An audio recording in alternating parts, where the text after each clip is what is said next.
Well, hey, everybody. Welcome to Bear Insider, Ultimate Insider Podcast. I am Mike Pulaski, former Cal quarterback, Hall of Fame member, and 11-year pro. And this week, it's a little harder podcast to do. Everybody was looking for the Bears to kind of have a rebound game after that Washington game up there where you lose in overtime against Washington State. All arrows pointing in the direction that the Bears were going to have a really good chance to win this game. They came in as 7.5-point favorites, so everybody thought the Bears were on the upside for this win. And they came out on Saturday and played listless at best, I think is the best way to put it. And nothing they had seemed to be working on offense. Defensively, early in the game, it seemed that Washington State could move the ball at will. And then finally the defense stepped up and got solid. But the offense could never get it going. And one thing Cal teams usually are, at least historically speaking, is great offensively. They can move the ball, they can score some points, and it just didn't happen Saturday. So today, I'm going to be talking with Jim McGill, my fellow Bear Insider compatriot, and we are going to talk about what's going on with the Bears program at this point of the season, 1-4, and trying to find an identity. So right now, I'm going to bring Jim in. Jim, just kind of looking at that game this Saturday, you heard my thoughts. What are your thoughts on the Bears right now? Mike, you're right that after the Washington game, things seem to be pointing towards a rebound Saturday. Even the TCU game, it was a disappointing loss, but you saw things that you could take from it that showed a bit of progress. Same thing with UW. First half was pretty listless like this whole game was against WSU, but the second half, they showed fight, they showed spirit. They were starting to get some things going, especially on defense, but it was a total regression yesterday, and it caught me, you, and a lot of people by surprise. There's really no reason why this Cal team at home should not have beaten a very vulnerable Washington State team. And we're going to have to talk a little bit about what are some of the things that cropped up again that led to a regression that seemed to get things off track, where you have to question where things are headed next week. As part of the radio broadcast, I made the point early on that this season has been all about missed opportunities. This game, once again, was about missed opportunities for both the offense and the defense. As a quarterback, I always center around the quarterback, right? You have to feel in that position like you're the guy that's going to make the difference on every single play. And so that's where I center. We're going to start on defense here today. We'll kind of wrap it up on the offense because I think there's more to talk about on the offensive side of the ball and the quarterback position, quite honestly. But we'll start on defense. Nick Rolovich comes in with that run and shoot offense. You know, it's created to take advantage of leverage. Whatever leverage the defense is giving you, you take advantage of it. If you may have a choice route by those inside slot receivers. And if they play inside leverage, you run the out breaking route. If they play outside leverage, you run the inside breaking routes. And so early on, Cal was playing man coverage, and they were taking advantage of that man coverage with what they were doing in the run and shoot. Their quarterback, Jayden DeLaura, just back from injury, was accurate, was efficient in those first couple drives, and they looked like they could almost move the ball at will. So in the secondary, the deep ball, the throw behind, and the over route have been issues for us. In this game, they kind of exposed the inside man coverage against us, and I thought that was it was disappointing, obviously, on defense, because the Bears had talked about, being able to stay in man coverage. Man coverage is something that they've done okay, except for the deep ball on the outside. In this game, Washington State, with those quick inside slot receivers, exposed those inside cover guys, the nickel safety and the strong safety inside, and took advantage of that underneath stuff for Cal. So I thought that was disappointing. A huge part of that, obviously, is pass rush. If you are not getting after the passer, and they move the pocket, but if you're not getting after the passer, then he has a lot of time to sit back there and throw and make decisions. And Jayden DeLaura, quite honestly, had some time to throw the ball this week. Your thoughts, Jim? Yeah, that was really disappointing. The rush really wasn't there.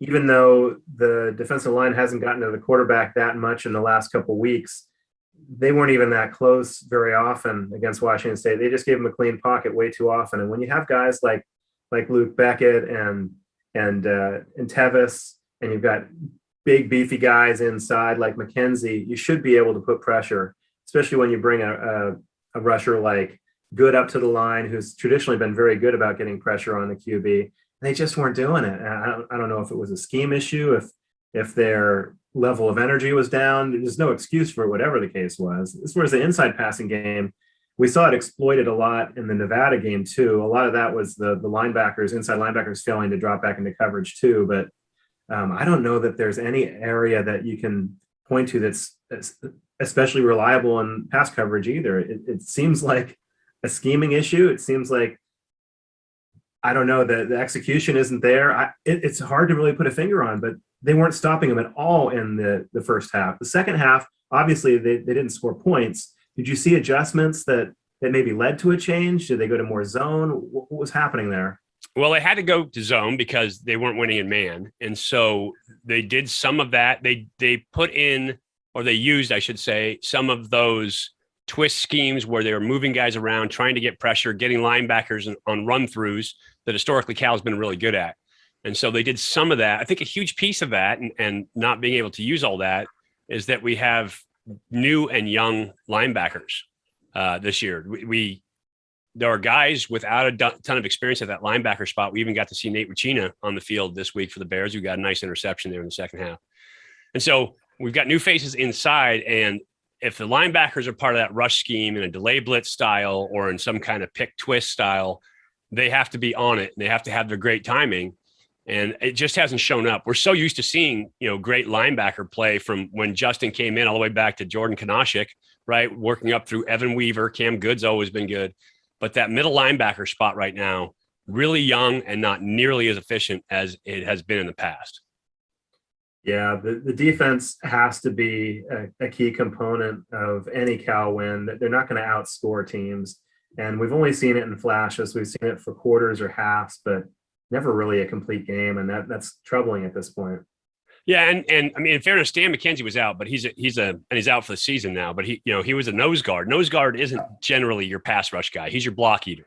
Yeah. And so Luke Beckett just came off his best game of the season so far when up at Washington. So he played really well up there, but we just didn't get it. And it has to tie together. That defensive line, that pass rush has to tie together with good coverage on the back end. And if they're getting after the passer, then you don't have to cover for as long. And so you've got to be smothering early in pass rush. And then you have to be active and you have to get after the quarterback up front. And if you don't do that, you end up in trouble. And like we talked about, I don't know, maybe 3 or 4 podcasts ago with Coach Wilcox, it's about confidence. If you have the confidence, if you're making the plays, then that takes you on to the next play. You'll try new moves, you'll try different things, and you go all out at 92%. But if you play hesitantly, then it gets you in trouble, because as a defensive line or a defensive lineman, if one move isn't working, you have to have the confidence to try a second move, or you have to have confidence to try a second scheme to be able to pick it off. And if your guys aren't getting it done up front, it makes it hard on defensive coordinator to make those calls. Yeah, and you can see that they don't have a lot of confidence out there. There doesn't seem to be a lot of swagger or passion. I know you were talking with Cam Good the other day about the coaches wanting to bring out a little bit of that to show some more energy. And they did the second half against Washington, and you'd like to think that it would carry over, but it was almost completely absent yesterday or this weekend. And it's actually a really interesting point, because that's one of the things that I kind of always hear people talking to about, where's that swagger? Where's that? Well, that comes with wins, quite honestly. Like if you have success and wins, when Bruce Snyder recruited, I was his first recruiting class. And we were a bunch of kind of 2-star, 3-star, no-star guys that he was recruiting, but he was recruiting for toughness. And so in order to carry that swagger, you have to have toughness. Even you have to see it building. You have to continue to build confidence. And if you're not winning, it chips away, it erodes at that. Think about anything in your daily life. If you're not having success at what you're doing, your confidence tends to erode, right? The anxiety tends to grow, and kind of those nerves start to come up. And so it takes a really, really tough person to overcome that kind of adversity and still carry themselves with swagger.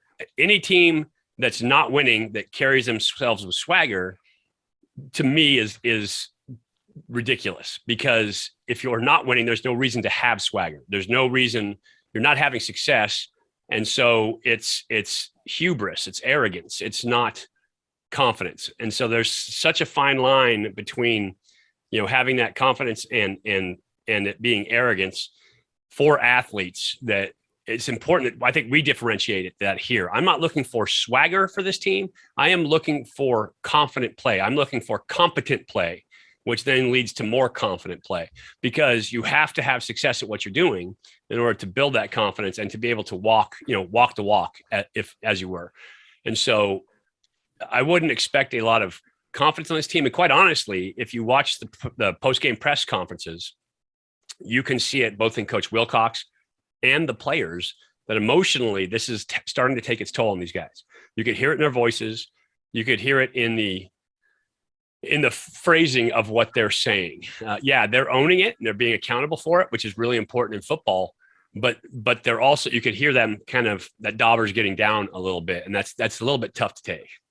Yeah, and I get your point about empty swagger. It looks silly to anybody that's watching a game, seeing guys prance around when they're getting their butts kicked. But toughness doesn't have to be absent, even if you're losing. I mean, how many fights have you seen where guys have gotten knocked down and they're right back up in the guy's face again, throwing blows? And I don't necessarily see that toughness exhibited this year that you want to see too.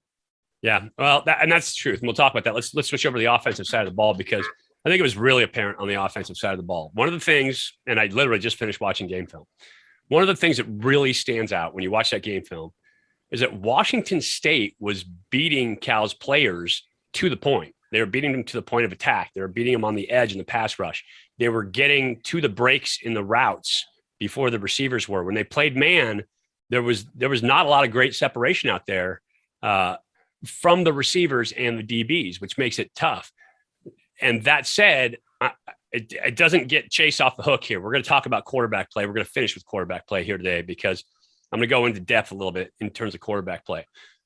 But carrying yourselves and winning out there has to be like the utmost important thing. I give a lecture to young football players and young athletes all the time that the single most important thing that you can do as an athlete, and it carries over from athletics to life, is that you have to focus on the moment, focus on right now. It is and you hear it, it's a mantra, and people just kind of pass by it because it becomes cliche. But especially in sports, being able to focus on this exact play, not what just happened, not what's about to happen, but this exact play, and giving it your 100% attention and your 100% effort right now. I mean, in this minute is what matters. I don't care about if I just caught a 70-yard pass or if I just threw a big touchdown. No matter what it is, you have to be in this play or else you lose it. And when you see guys' heads start to come down and that body language start to slump, you realize that they are not in the moment. They are feeling all the pressure of the things that have happened to them leading up to that point. And that's when teams really start to get their ass kicked, is because you're moping in it a little bit rather than being focused on the very minute of play. What were your impressions of the offense on Saturday? Yeah, I didn't see a confident group out there at all. Chase has traditionally been pretty good about shaking things off, I think, but with the way that he played, a lot like that first game where he wasn't throwing his receivers open if they didn't necessarily have a lot of separation, and throwing a bad interception and maybe getting in his head a little bit about not doing that again, that has to chip away. And obviously the line had a tough pass blocking day, and we could see how he struggled so much in the Nevada game when he was under pressure. When you're not getting the separation, when you don't have the time to throw, when you're not going through your progressions, it's a really bad combo. And the quarterback has to be able to move the chains on a short passing game. And that's not happening when you're throwing low balls, when you're throwing them into the ground, when you're hitting guys a few yards short of the first down marker on 3rd and 6. It's going to lead you to 3 and outs and give you no momentum. And they hadn't been able to build momentum at all. I mean, offense is a momentum game. If you're a quarterback out there, if it's 3 and out and you're on the sidelines again, how hard is it to get that back, to get that rhythm, to move the chains? Yeah, that's exactly it. Rhythm's a big piece of it, right? Being in the rhythm and understanding the rhythm. And it's actually a great segue, to let's get to the quarterback spot. You pointed out the offensive line was not great. The right side of our offensive line, to be brutally honest, needs to pick it up. We were getting beat off the edge on that right side. We were giving up the inside rush on the right side. Like that, the right side of the offensive line has to pick it up. And then we were giving up the edge rush on the left later. But early on, it was the right side of the offensive line. They have to pick it up. But as a quarterback, you understand back there in the pocket that when teams are bringing pressure, when you're getting heat, when you don't have time to get through your progressions, then your eyes need to be in the right place early. And when I watch film, Chase with his eyes were just in the wrong place oftentimes. And there were times when I watched it where he was locking into a single route and wouldn't come off of it in spite of the defense that he was seeing in front of him, whether they confused him in terms of what they were running, whether he misread the defense. I don't know what it was, but his eyes were just absolutely in the wrong place. And then there were other times when he had routes through which he could go through progression, where he got through his progression so quick that he ended up with no open receivers, because it takes a certain amount of time for routes to develop. Then as the game goes along, all of a sudden he starts quickening his drops. His drops get quicker because he's feeling pressure. So he's ready to throw before routes are open. An example of that is that 4th and 4 down the 5-yard line. And he has 2 clear out routes for an underneath slant. And it's there. He could put the ball on the receiver. And I believe it was a running back, actually, who could have caught that ball, turned upfield, either gotten in the end zone or at least got the first down. But he went so quick to his progression that he hesitated on the first throw. And then when he came back, he short stroked it and ball goes down by the receiver's knees. A, if it's a receiver, that's a tough catch. B, as a running back, that's an even tougher catch.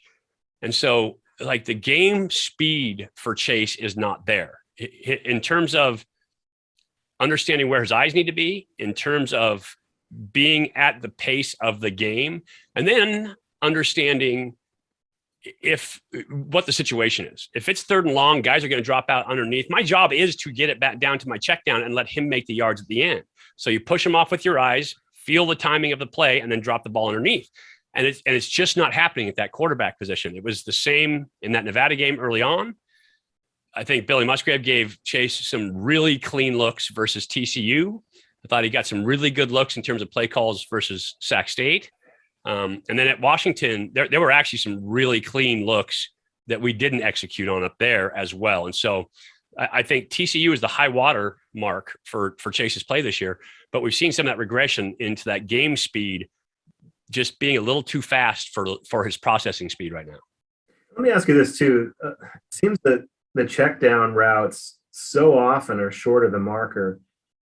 Shouldn't every receiver, even the check down, at least be at the marker? Or are they at the marker and they're having to come back for balls a yard or two and they end up short? What's going on there? Well, so if you put every single route at the marker, then all defenses would have to do is run a picket fence, right? At the marker, beyond. And you're in at trouble. Beyond. True, yes. But you're going to have a check down right underneath that, because defenses naturally blow out. They cover the sticks. That's what you call it. You cover the sticks, and they teach defenses to play, 1 yard or a half a yard in front of the sticks so that they can shut down those routes. Well, that's when you have to either A, go up top, stretch the field vertically, or hit your check down and let your athletes earn their scholarship checks too. You push the defense off with your eyes, get the check down to a back, and let him just make one move that then gets him the first down. I can't tell you how many times Aaron Rodgers does it in the NFL. Joe Montana made a living off of it. Tom Brady makes a living off of it. When I was at Cal, I used to be able to do it all the time. I would look downfield, Sean Dawkins, Brian Triggs, Mike Caldwell, those guys, and then I would drop it off to Russell White or Lindsey Chapman or Greg Zumwalt underneath when they were 6-7 yards short of the marker. But because I pushed the defense downfield with my eyes, understanding kind of the timing and the situation that we're in, getting them the ball so they can make a one-on-one move in space. I'll give my running backs the opportunity to make a one-on-one move anytime. I can't force the ball into coverage. That never wins. And so you have to have the levels of a play to be able to hit it. So to your point, as a coach, I tell kids all the time, know where the sticks are, get the sticks as a receiver to get open. But as a quarterback, I'm always telling quarterbacks, read what you see and throw what you read. And so if they're dropping off underneath, I have to have my eyes in the right place first, understanding the situation. But then secondly, if they all drop the ball off underneath. And it's not just on 3rd down, it's 1st down, it's 2nd down, it's all those downs. Don't force it upfield. Don't hang on a route too long. Troy Taylor actually had a great quote when I was up in his office all summer. And he said, you just can't fall in love with a receiver. You can't lock into a receiver. Understand the situation. If they push downfield with your eyes, okay, then my drop off underneath is open. Throw the drop off, let them earn their scholarship check too. He must be locking in on those drop-offs then, because more times than not, they're just getting buried by multiple defenders. Well, but the problem is this, in that it goes back to my timing of a route, right? There is a certain timing to a route in terms of when you should get the ball to the receiver and when you shouldn't. And just kind of schematically speaking, as an overall, your progression you go through, your first route should come open when you hit the top of your drop.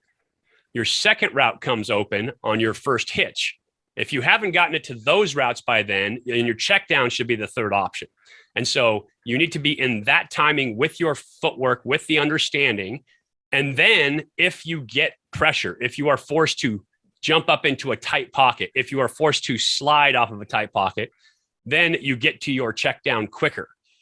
But instead, what's happening is Chase is either locking into one, staying on it for a long time, waiting for it to come open, in spite of the coverage that's in front of him. And it's into zone coverage, not man coverage.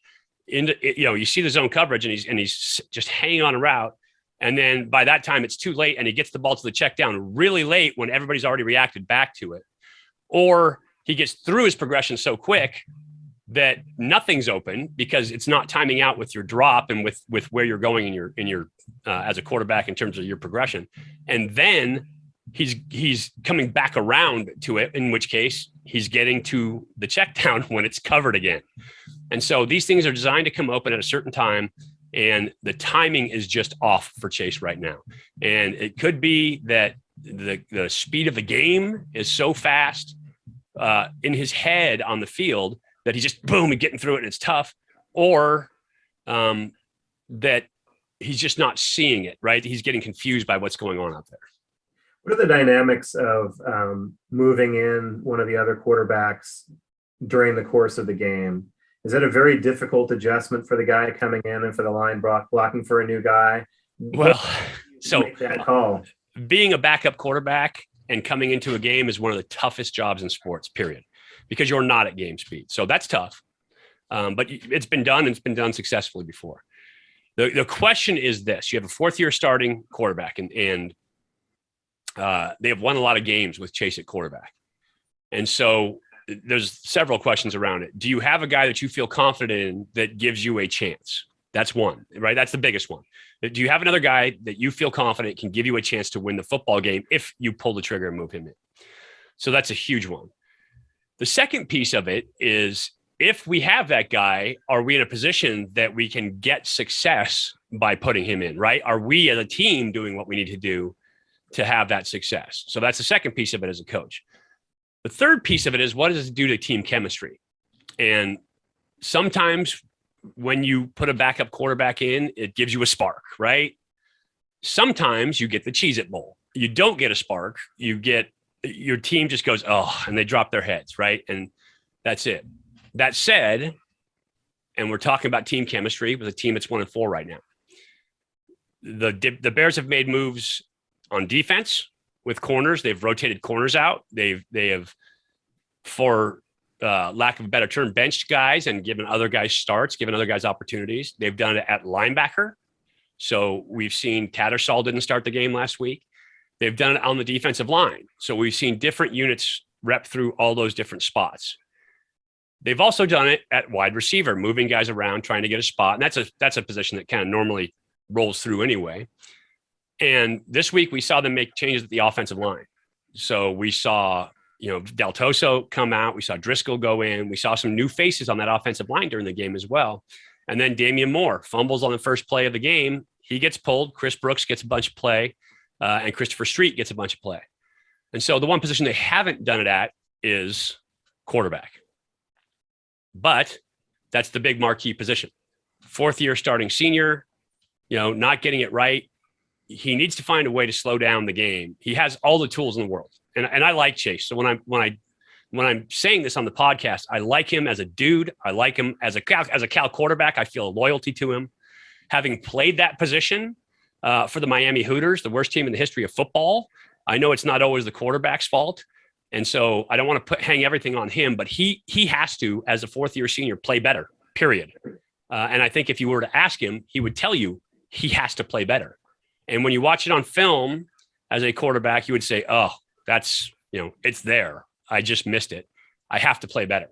and he has to find a way to pick up that game. So they haven't made the move at quarterback. What message does that send to your team? If you say, I've made a move at every other position, haven't made a move at quarterback, and they don't make a move at quarterback, how does the team read that? Do they read that as, well, we don't have anybody else there, so we can't do anything about it, let's go about our business? Do they read it as, we're not trying everything? I mean, you never know what a locker room is like. This is a bunch of good dudes. I've been around these guys a lot, a bunch of good cats, and I can't see them kind of backbiting each other.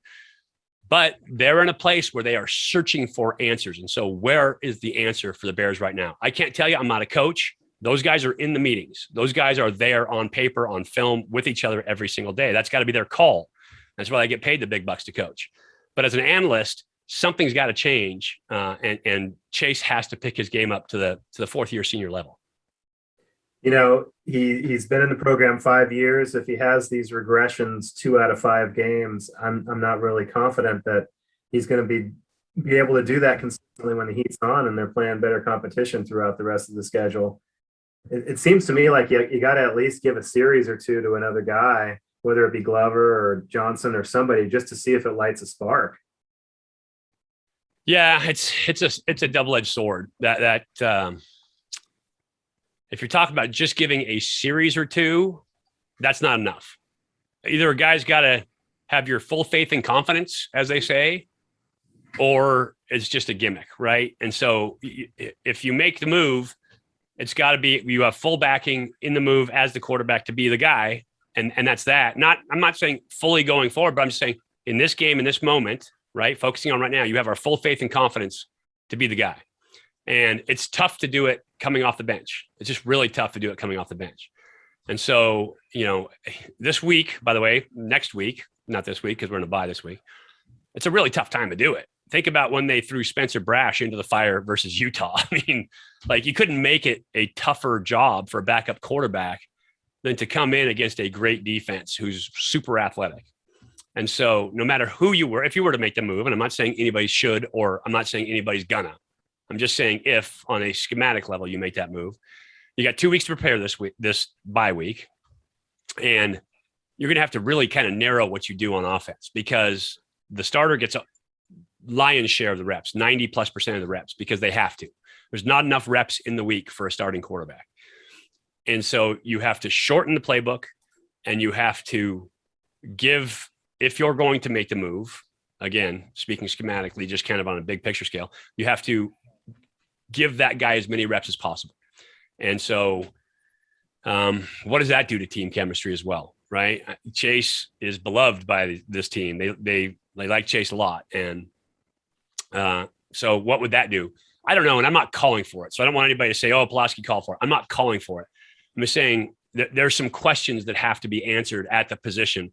As a quarterback, 5,000 professional starting snaps, I understand the game, and I understand the position, and I understand what's going on, and I can see it.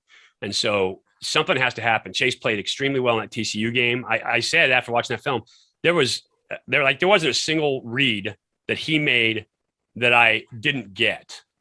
And the only one that I said, maybe not at that point, was throwing the fade route on 3rd and short, but they came up and played press man, and Chase was feeling it because he was throwing the deep ball really well.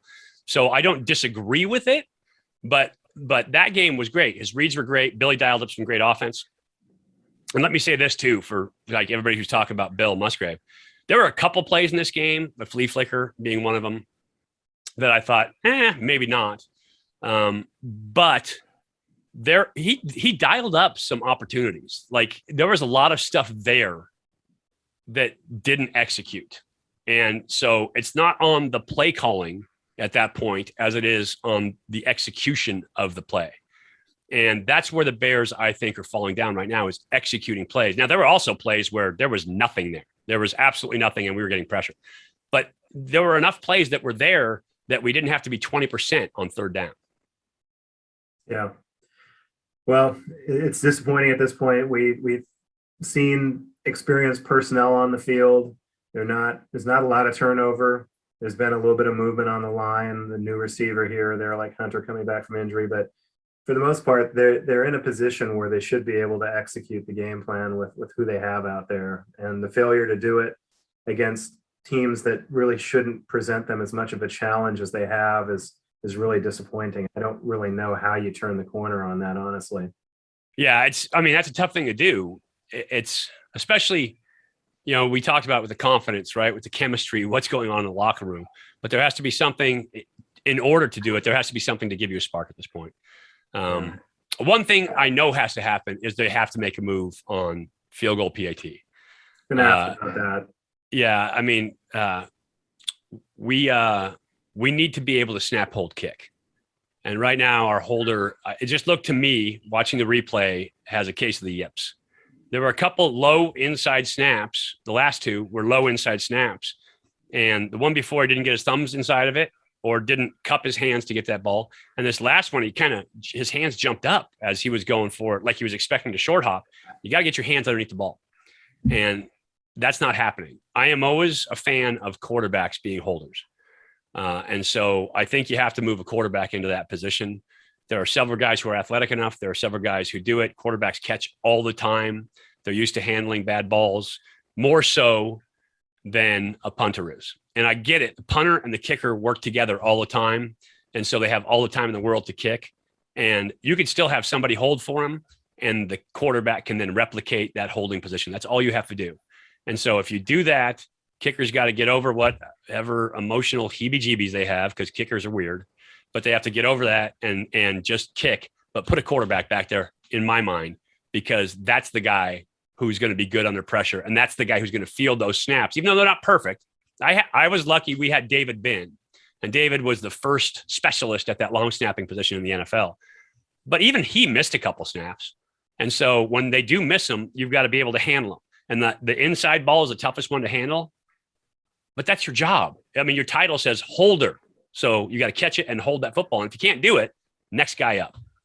Yeah, I totally agree. There has to be a change at holder. There's just after all this time with them still not being able to execute, there's no excuse going forward with the same situation out there. But Zeller's had been automatic on his snaps his first couple seasons. And even on some of the balls that were catchable, playable, they seem to be off target in a way that he hasn't really experienced in his first couple of years at the position. What do you think's going on there too? Do you think there's some lack of confidence on his part that the ball's going to be caught and executed? No, he would never think that way. I mean, a long snapper would never think that way. It's just got to be a technical flaw somewhere, whether it's stance or width or whatever it is. There's a technical flaw going on with his snap, and so he's got to shore that up. It could be, and I haven't watched the film on special teams. I almost never watch special teams films because special teams. But he's got to figure out whatever that is and correct it. He's the snapper. The ball, nothing happens until he moves it. So it should be a pretty automatic deal. And I agree. He skipped the first one. TCU, he skipped one. Not okay. But the next two were low and inside, and you just got to handle them. As a holder, you've got to handle them. That's your job. It's the only thing you have to do is catch, place, and hold it, and spin it if the lace is in the wrong place. And you just got to hold them. I mean, you got to handle it, and we're not handling it at the holder spot. Yeah, the short field goals and extra points have to be automatic. You cannot afford to take those points off the board. And when you're not executing in that area, you're putting yourself in a hole everywhere else. And when you're already struggling offensively and on occasion defensively too, when you've got all three phases that aren't working in concert, you're in for a real dogfight.